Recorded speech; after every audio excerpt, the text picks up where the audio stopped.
John DiArmo with the Coquille Group, and today we're talking about Article 18. So, let's begin. Article 18.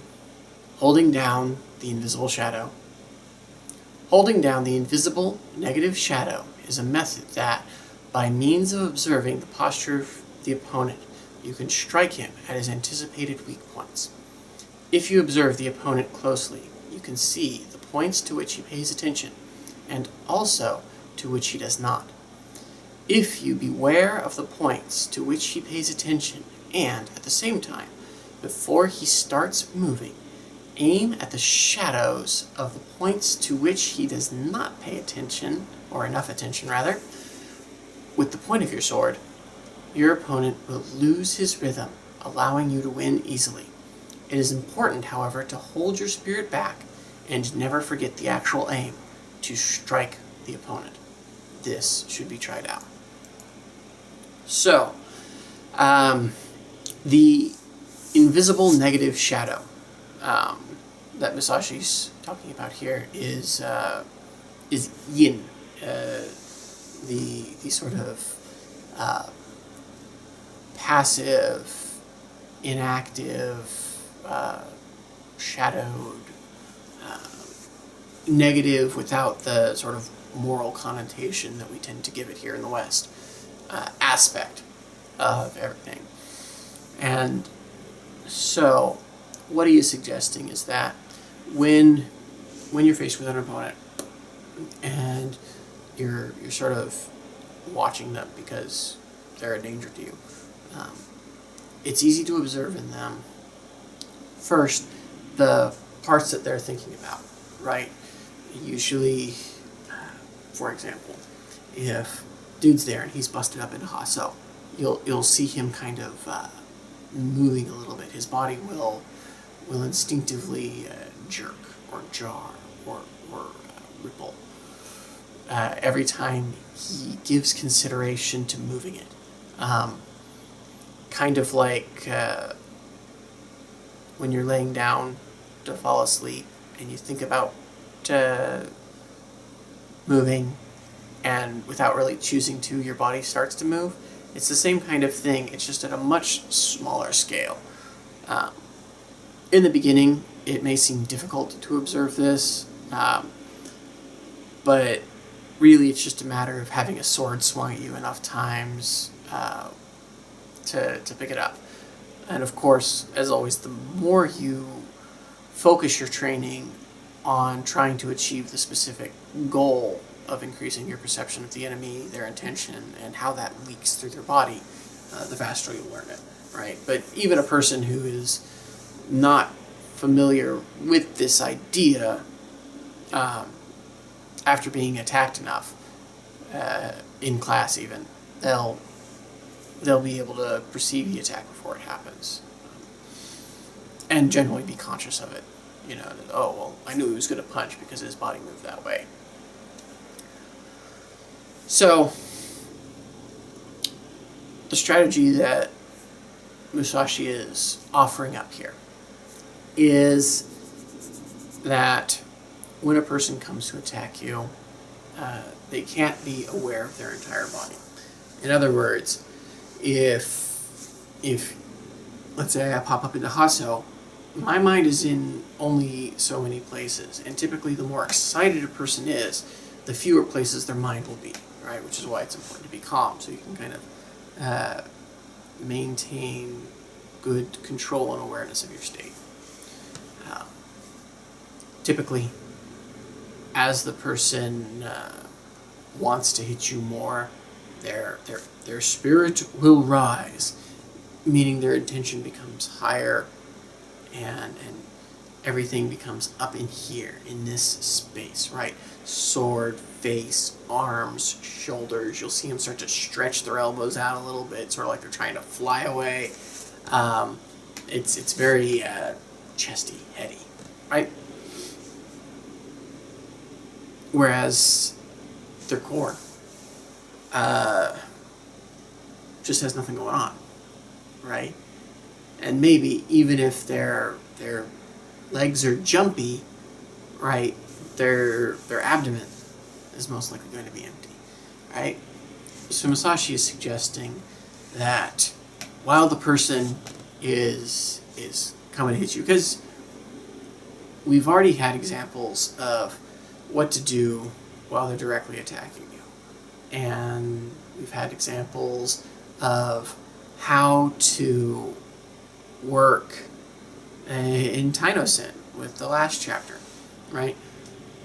This is an example of Kendo-sen and how you can begin to initiate an attack against a person that hasn't attacked you yet, right?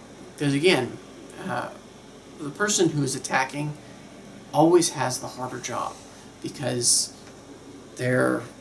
while they have the advantage of initiative, it takes them a long time to get from point A to point B, right? Whereas the opponent can generally defend with a small rotation of their hips, even if they don't move their feet, even if they're just stuck on the line, they can still drive that sword into you and take you. And that's even before really they learn any fancy work. So this is one example of how you can begin the fight with Kendo-sen, begin the interaction, which is to bring your sword point quickly to this area that's unaffected. Why? Right? What is the practical effect of this? Typically, one of two things will happen.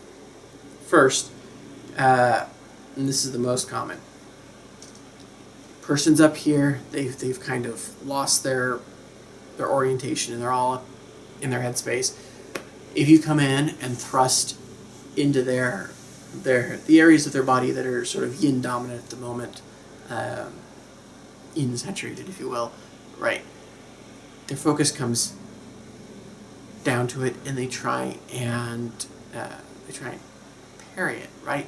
Their focus goes away from what they were intending to drive on you, and it sucks into that negative space. They go, oh God, this was unattended to, and they try and sort of protect it, swat it away, jump away.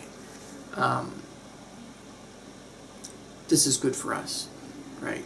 Because it breaks their intention to attack us. It stops them from working in Taino-sen or Taino-sen to try and take the initiative back from us. So even if that first piece of work is parried, they usually can't stand up to the next piece, or whatever that happens to be, right? Which harkens to that final admonition, right? Hold your spirit back, don't get out of control, and remember that your goal is to strike the opponent, right? To cut them, and to make it meaningful. The other thing that people will do is sometimes they will be so far gone, so out of their mind, up in this space, that they'll see your motion and they'll just be like, I'm just going to attack, right? Because they've forgotten their body to such a degree, they don't even recognize the danger to it. This is also not horrible. While it's true that they'll be working to try and hit you, they're not protecting themselves, so you can hit them with a surety. And as long as you've maintained yourself in reserve, cutting them down in a way that protects you is not necessarily a complicated matter. If you've been attentive to your kata training, of course. And you've got some body of the rock. So, let's see if there's anything else.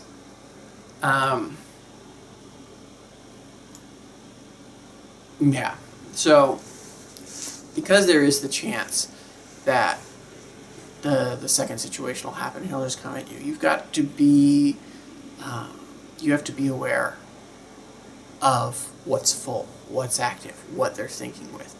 Are they kind of reserved, but their feet are kind of shuffling a little bit? Obviously, they're looking to move, right? They're trying to gain a positional advantage on you, right? Are they driving with their shoulders, trying to when they cut, they're going to lead with their sword, and they're easy to take, right? Just because they're easy to take doesn't mean they're not dangerous, right? If you don't take their danger into account, you could be overcome, right? You could be hit, right? Just because you know it's coming doesn't mean you can get out of the way if you're not attentive to it and not treating it seriously.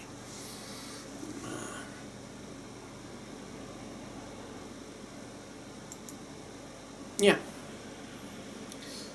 So I think that is about all that needs to be said for holding down the shadow, holding down the yin.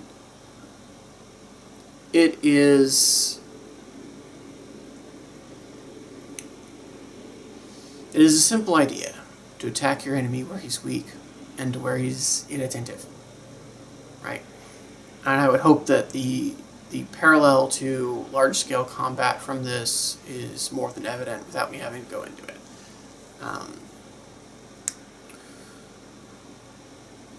When you attack somebody where they're not expecting it, you set them into disarray.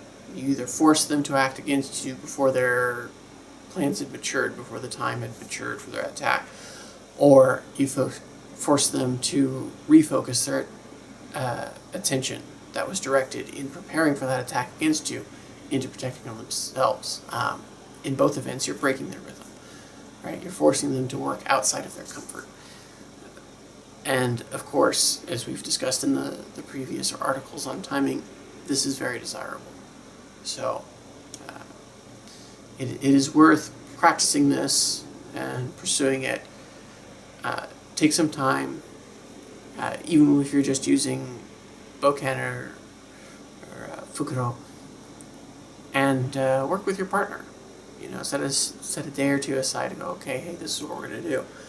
And you should find it to be fairly simple.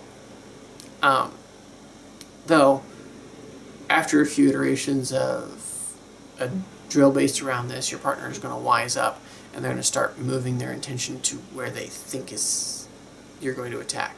In other words, where you've been attacking before.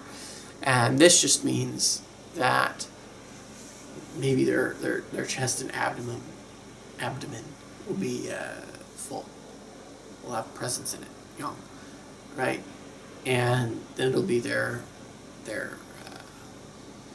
maybe their sword is full because they're thinking of how they're going to defend that section, but their legs are done, right? Their legs are empty, and that's where you'll work. So it's useful even after people start to kind of acclimate to it and kind of metagame the drill, because you're still learning to perceive what's full, what's empty, right? So, yeah. As always, if you want to understand this work, you have to pick up a sword and go train.